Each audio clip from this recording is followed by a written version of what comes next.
Después de una simple operación, la pareja pudo tener su primer bebé, María Teresa. Pero no es fácil reparar el daño que se le ha hecho a la imagen de María Antonieta durante años. Desde principios de 1780, las calumnias habían circulado por todo el país. Sátiras pornográficas del rey y de la reina, folletos obscenos que se reían de la impotencia de Luis XVI y retrataban a la reina como una ramera promiscua en una corte pervertida y decadente.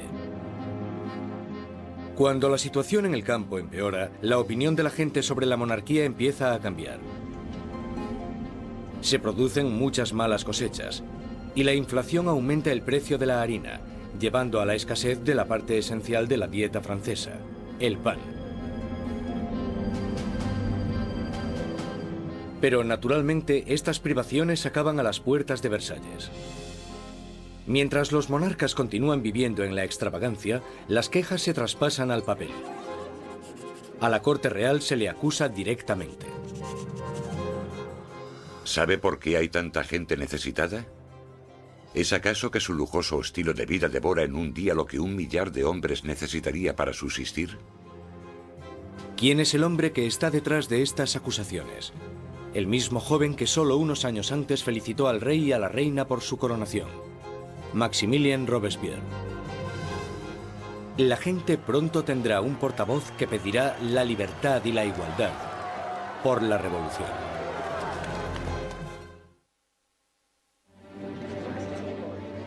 A finales del 1700, Versalles es un oasis de extravagancia, rodeado de una tierra desesperada. Y con un rey inseguro al mando, Francia está trazándose su camino al desastre.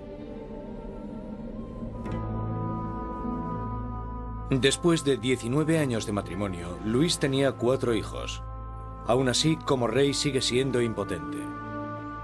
En un intento por demostrar su liderazgo, Luis se mete a hacer reformas financieras.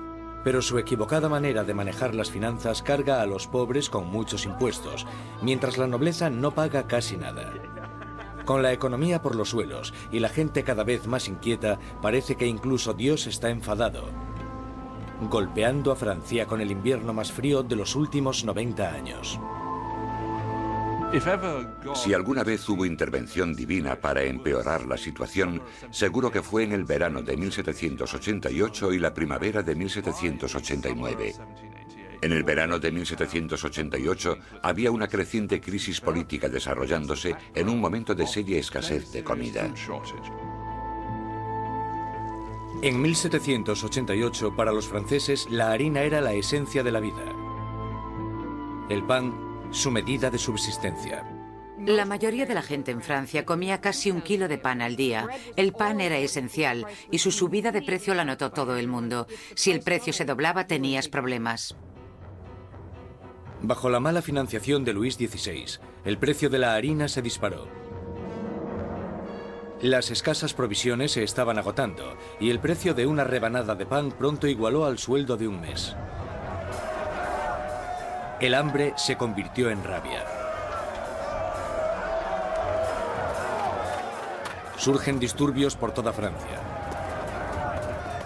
Se atacan casas. Se roban panaderías y los panaderos, acusados de guardar pan, son linchados allí mismo.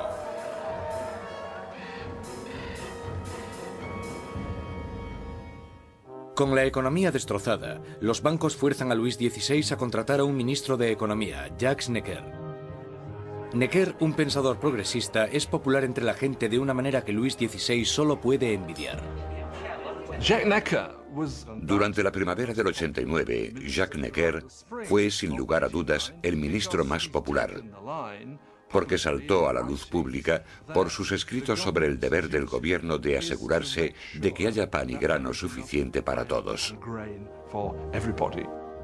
Con la nación en crisis fiscal, Necker insta a Luis XVI a convocar una reunión con el tradicional cuerpo representativo del reino, los Estados Generales. Es la primera vez en 175 años que se reúne a estos representantes. Políticamente, Francia estaba organizada en los llamados 3 estados. El primero era el del clero, el segundo el de la nobleza y el tercero el de todos los demás. y según los cálculos contemporáneos, los primeros dos estados los formaban el 3% de la población y el tercer estado el 97%. Mucha gente pensaba que era muy injusto que este tercer estado, que era la mayoría de la población, tuviese solo un tercio de los diputados. Consideraban injusto que el Parlamento tuviese 3 cámaras y que las 2 cámaras, la de la nobleza y la del clero, pudieran siempre anular la votación de la plebe. 4 de mayo de 1789. Un destacado joven abogado y político llega a Versalles. Maximilien Robespierre viene a presentarse ante los Estados Generales como diputado, para ser la voz que pida justicia para la gente que él representa, el tercer estado. Robespierre era un huérfano provinciano que había destacado académicamente con la obtención de una prestigiosa beca, convirtiéndose en un orador elocuente. Un mojigato en apariencia, pero con las ideas muy claras. Cuando volvió a su casa, al pequeño pueblo de Arras, las ideas de la Ilustración que había absorbido en los salones de París tuvieron a un poderoso defensor porque se convirtió en el abogado de los oprimidos de su pueblo natal. Cuando volvió a Arras y empezó a ejercer de abogado, leyó mucho sobre la Ilustración, y cuando Robespierre ejerció de abogado en Arras, intentó utilizar esas ideas en los casos que él estaba defendiendo. Robespierre y sus compañeros pedían que la nobleza y el clero pagasen sus impuestos. Pero Luis XVI se siente cada vez más amenazado por el creciente radicalismo del tercer estado. Entonces, el 20 de junio, después de 6 semanas de estancamiento, los diputados se dan cuenta de que están siendo silenciados. El 20 de junio, cuando los diputados llegan a la reunión y encuentran las puertas cerradas, sospechan de un complot. Van a la sala, que era lo que nosotros llamamos la sala de juego de pelota, pero que en realidad era un frontón, se reúnen y juran que no dejarán de reunirse hasta que tengan una nueva constitución. Los diputados deciden constituirse en una nueva Asamblea Nacional y ser los verdaderos representantes del pueblo de Francia. El juramento del juego de pelota es uno de estos grandes y simbólicos momentos de la historia de la Revolución Francesa. Tienes a todas estas personas reunidas en este gran espacio abierto que es la sala de juego, levantando sus brazos en una especie de saludo casi romano, y para esta Asamblea Nacional fue el momento en el que se dan cuenta de su poder y dignidad, y realmente vieron que podían derrocar al rey de Francia. La Asamblea Nacional nace de un revolucionario estado de rebeldía. Será una comunión de voces procedentes de todo el país, un cuerpo parlamentario representando la voluntad de la gente. Pero arrebatarle el poder al rey no será tan fácil como firmar una simple proclamación. Todas estas victorias iniciales que tuvieron lugar en Versalles son la mayoría victorias sobre el papel y ninguna se había llevado a cabo. Cuanto más nos vamos acercando a julio de 1789, más miedo tienen los diputados de Versalles de que el rey esté reuniendo al ejército para derrocarles. A principios de julio, 30.000 soldados toman posiciones en los alrededores de París. Para defenderse, la gente forma una nueva Guardia Nacional. Los revolucionarios asaltan las armerías de París y se van con más de 28.000 mosquetes. Lo único que les falta es la pólvora, y la gente sabe dónde encontrarla. En el centro de París se alza un enorme castillo de piedra, conocido como el símbolo del dominio feudal, la Bastilla.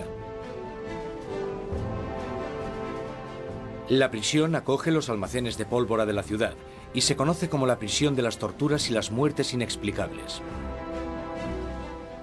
La Bastilla había sido el gran símbolo del despotismo monárquico, el gran símbolo de los reyes de Francia yendo más allá de los límites de su propio poder. Para los franceses simboliza el horror. En medio de las revueltas se produce un sorprendente escándalo.